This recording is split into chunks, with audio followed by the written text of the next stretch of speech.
Membru ieħor tal-kabinett ta' Bela u konferm oħra illi mhux biss il-poplu Malti Wawċi mhux se jkun qiegħed jieħu l-400 miljun euro lura, imma il-gvern lanqas biss għandu idea ta' dak li suppost intefaq fit-l-isptarijiet.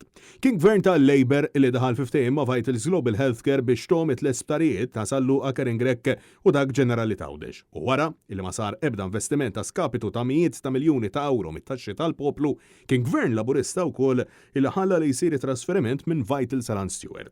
B'żewġ sentenzi tal-qorti jsibu li mhux biss li l-kuntratti kienu fraudolenti imma li l-gvern kien fiftehim ħadma u kollużjoni ma' żewġ soċjetajiet. U minkejja li saddiet aktar minn ġimgħa minn din is-sentenza, ħadd għadu ma refa' responsabilità politika għal dan l-iskandlu mingħajr ebda preċedent.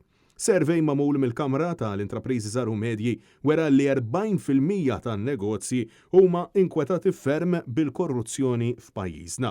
Kien għalhekk illi Net News il-ħamis filgħodu staqsa lis-Segretarju Parlamentari Chris Bonnet dwar min se jkun qiegħed jerfa' responsabbiltà għal dan l-aħħar skandlu sabiex il-gvern mill-kliem jibda jimxi għal fatti wara da snin kollha. Madankollu Bonnet qalilna li l-istituzzjonijiet qed jaħdmu.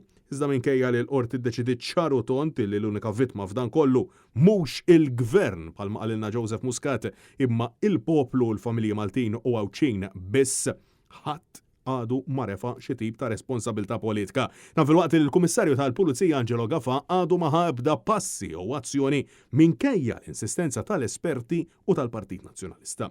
Minkejja dan kollu, id-Deputat Laburista insista illi l-Gvern ta' Bela qiegħed jara illi jġib l-ammont dovut leh. B'Net News, b'mod mill-aktar ovvju, jistaqsi x'inhu l-ammont dovut lil poplu jekk mhux l-400 miljun euro.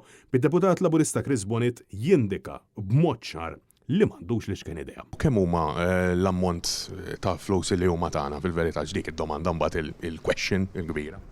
Ismani, l-eżerċizzju, għallulkom il-beru wkoll, l-eżerċizzju għadu għaddej, ġifieri żgur mhux se nkun dak li ngħid x'inhu. L-ammont kien ma kif għaddej.